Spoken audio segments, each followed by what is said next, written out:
बिस्मिल्लाहिर्रहमानिर्रहीम। अस्सलाम वालेकुम। My name is Syed Ahmad. Students, बात हो रही थी पार्ट्स ऑफ कंप्यूटर की, जिनमें से दो पार्ट्स हम डिस्कस कर चुके थे। आज का हमारा टॉपिक है कीबोर्ड। आज के इस टॉपिक में हम definition of keyboard, parts of keyboard and keyboard पर मौजूद तमाम चीज़ को वन बाय वन डिस्कस करेंगे। सबसे पहले देखते हैं डेफिनेशन ऑफ कीबोर्ड। कीबोर्ड क्या है? कीबोर्ड एक इनपुट डिवाइस है और इसकी डेफिनेशन के चार मेन पॉइंट्स हैं। सबसे पहले ये एक स्टैंडर्ड इनपुट डिवाइस है।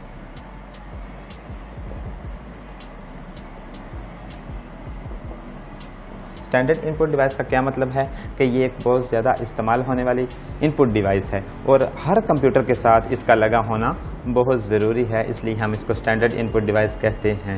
और आमतौर पर हमारी और भी बहुत सी डिवाइसेस इनपुट डिवाइसेस हैं, जैसा कि माउस, जॉयस्टिक वगैरह। वो अगर कंप्यूटर के साथ ना भी अटैच हों तो हम कीबोर्ड के ज़रिए कंप्यूटर में डाटा एंटर कर सकते हैं, लेकिन अगर कीबोर्ड ना कंप्यूटर के साथ अटैच हो तो हम डाटा कंप्यूटर में दाखिल नहीं कर सकते और उससे यूज़फुल इंफॉर्मेशन नहीं हासिल कर सकते।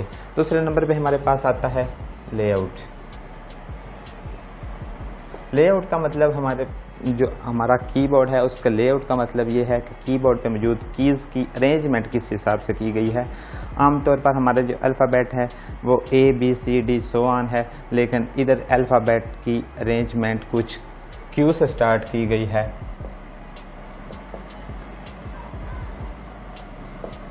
क्वालिटी पहले अल्फ़ाबेट के 6 करैक्टर QWERTY हैं, इसलिए हम अपने कीबोर्ड को क्वालिटी कीबोर्ड भी बोलते हैं। उन्होंने कोई ना कोई एक नाम रखना था कीबोर्ड का, इसलिए उन्होंने अल्फ़ाबेट के पहले 6 करैक्टर को क्वालिटी का नाम दिया और हम अपने कीबोर्ड को क्वालिटी कीबोर्ड भी बोलते हैं। तीसरे नंबर पे हमारे पास टेक्सचुअल डाटा एंट्री डिवाइस है। ये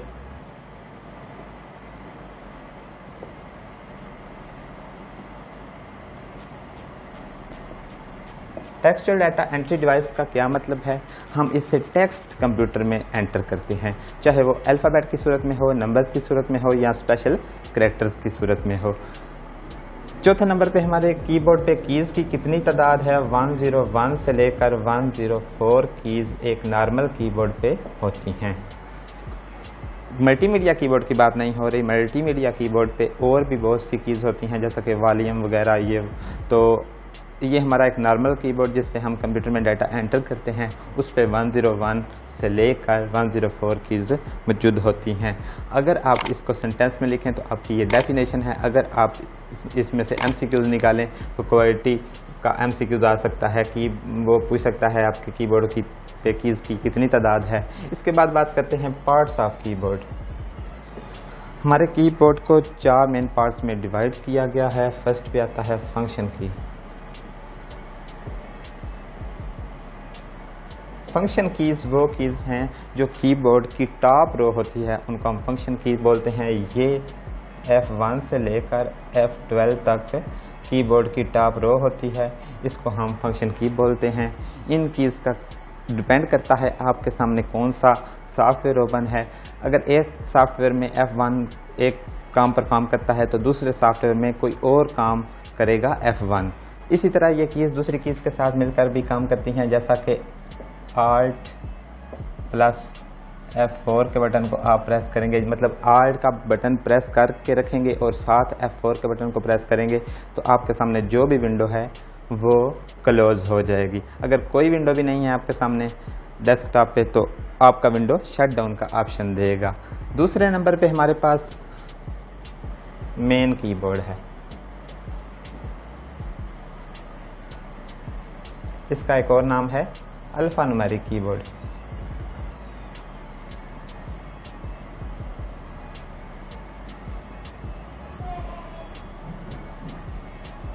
अल्फा न्यूमेरिक कीबोर्ड वो कीबोर्ड जो कीबोर्ड का मेन पार्ट है, इस कीबोर्ड का सेंटर वाला हिस्सा जिसे हम मेन कीबोर्ड या अल्फा न्यूमेरिक नाम से ही जाहिर है। अल्फा अल्फ़ाबेट पे मुश्तमिल होता है और न्यूमेरिक नंबर्स पे मुश्तमिल होता है। बाकी स्पेशल करैक्टर जैसा कि प्लस माइनस वगैरह और हैश, इस तरह के करैक्टर भी इसमें मौजूद होते हैं, जिस पे स्पेस बार लगा होता है। स्पेस बार सबसे बड़ा बटन होता है। वो जो कीबोर्ड का हिस्सा होता है उसे हम मेन कीबोर्ड कहते हैं, अल्फ़ा न्यूमेरिक कीबोर्ड कहते हैं। इस पे नंबर्स होते हैं। कंप्यूटर में नंबर्स एंटर करने के लिए या अल्फ़ाबेट एंटर करने के लिए हम मेन कीबोर्ड या अल्फ़ा न्यूमेरिक कीबोर्ड का इस्तेमाल करते हैं। तीसरे नंबर पे हमारे पास है एरो कीज़ वाला हिस्सा।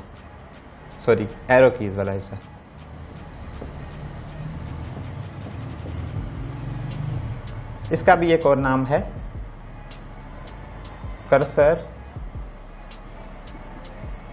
Control keys. Cursor control keys वो कीज होती हैं या एरो कीज वो कीज होती हैं जो आमतौर पर गेम खेलने के लिए इस्तेमाल होती हैं, लेकिन असल काम इनका ये होता है कि आप एक टेक्स्ट एडिटर में टेक्स्ट एडिट कर रहे हैं, आप कर्सर को ऊपर वाली लाइन से नीचे वाली लाइन पे लाने के लिए या लेफ्ट एंड राइट की तरफ मूव करने के लिए, मतलब कर्सर की ब्लिंकिंग कर्सर की बात कर रहा हूँ, ब्लिंकिंग कर्सर को कंट्रोल करने के लिए इन कीज़ का इस्तेमाल होता है। चौथे नंबर पे हमारे पास कीबोर्ड का जो हिस्सा है वो है न्यूमेरिक कीबोर्ड।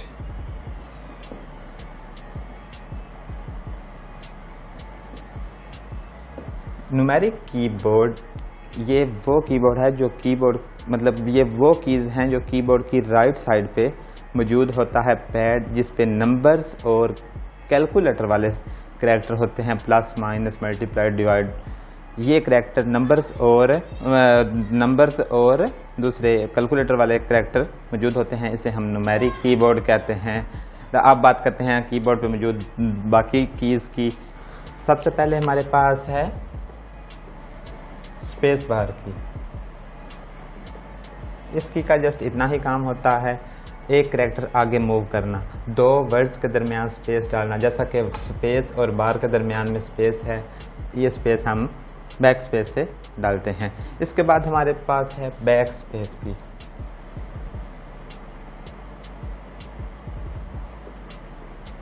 इसकी एक अपोजिट की है डिलीट की।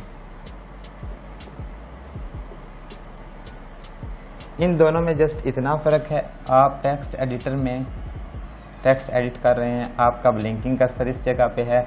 अगर आप बैक स्पेस की को प्रेस करेंगे तो आपकी कर्सर के लेफ़्ट साइड पे जो कैरेक्टर होगा वो डिलीट हो जाएगा, और अगर आप डिलीट की को प्रेस करेंगे तो आपके कर्सर की राइट साइड पे जो वर्ड होगा वो डिलीट हो जाएगा। इन दोनों का ये काम है। इसके बाद हमारे पास है एस्केप की। इसकी फुल फॉर्म होती है एस्केप की, लेकिन कीबोर्ड पे ESC लिखा होता है।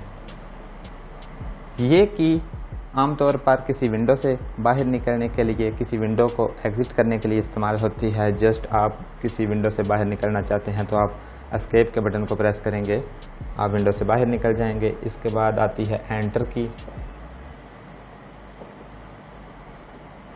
एंटर की के दो काम हैं। एक तो आप किसी आइकन में अगर एंटर होना चाहते हैं, आप जस्ट उसको सेलेक्ट करके उस एंटर के बटन को प्रेस करेंगे तो आप उस आइकन में एंटर हो जाएंगे, उस फोल्डर में एंटर हो जाएंगे। दूसरे नंबर पे आपका ब्लिंकिंग कर्सर अगर इस जगह पे है और आप दूसरी लाइन पे मूव करना चाहते हैं, जस्ट आप एंटर की को प्रेस करेंगे, आपका ये ब्लिंकिंग कर्सर इस जगह से इस जगह मूव कर जाएगा। उसके बाद हमारे पास है कैप्स लॉक की। कैप्स लॉक की का दूसरा नाम टॉगल की है। टॉगल की इसको इसलिए कहते हैं क्योंकि ये एक दफ़ा प्रेस कर दें तो बाद में इसका काम जारी रहता है। दूसरी की प्रेस करके रखें तब वो काम करती हैं, लेकिन ये एक दफ़ा प्रेस करके छोड़ देने से आपके अल्फ़ाबेट अपर केस में लिखे जाएंगे। आपके कीबोर्ड पे एक लाइट होती है, कैप्स लॉक को प्रेस करने से वो लाइट ऑन हो जाती है और आपके अल्फ़ाबेट के करैक्टर अपर केस में लिखे जाते हैं। अगर ये ऑफ हो तो आपके अल्फ़ाबेट लोअर केस में लिखे जाते हैं। बस इतना ही इसका काम है। दूसरी कीज़ पे इसका कोई असर नहीं होता। जस्ट अल्फ़ाबेट अपर और लोअर केस में करने के लिए हम कैप्स लॉक की का इस्तेमाल करते हैं। इसके बाद हमारे पास है एंड की और होम की।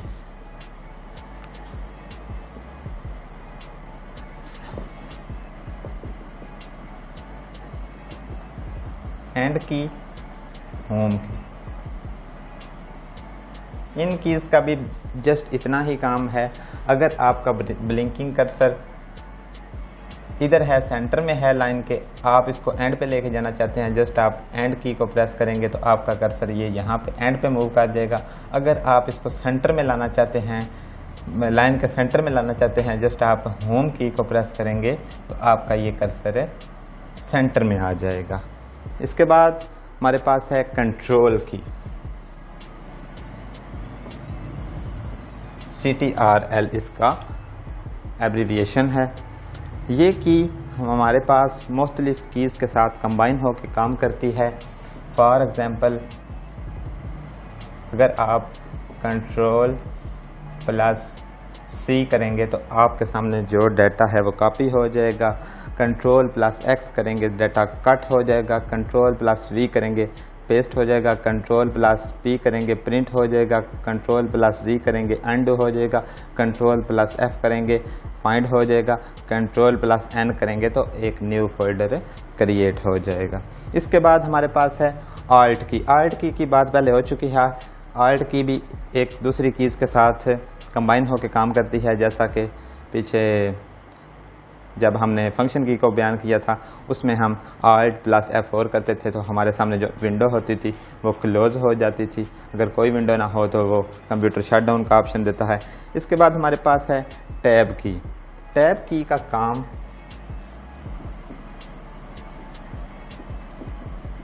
इसका काम आपकी वेबसाइट पे अगर देखें तो ब्लॉक्स बने होते हैं इस तरह के।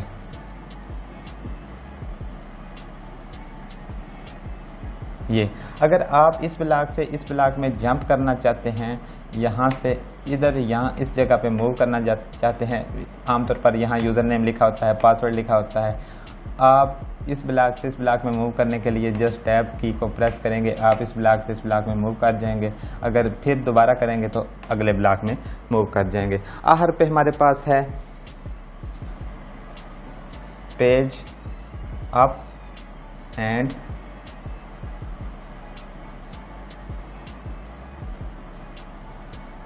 Page down. Page up and page down की का क्या काम है? आपकी स्क्रीन, अगर आप फॉर एग्जांपल आप फेसबुक यूज़ कर रहे हैं, फेसबुक का जो पेज आपके सामने ओपन है उससे नीचे वाला पेज अगर आप स्क्रीन पे लाना चाहते हैं तो पेज डाउन के बटन को प्रेस करेंगे, आपका डायरेक्ट नीचे वाला पेज आपकी स्क्रीन के सामने आ जाएगा। और अगर आप ऊपर वाला पेज स्क्रीन पे लाना चाहते हैं तो पेज अप को क्लिक करेंगे तो आपका पेज आपकी स्क्रीन पे आ जाएगा। ये था हमारा आज का कीबोर्ड का टॉपिक। अगर आपका कोई क्वेश्चन है तो कमेंट बॉक्स में आप पूछ सकते हैं। इजाज़त दीजिए, नेक्स्ट वीडियो तक के लिए अल्लाह हाफिज़।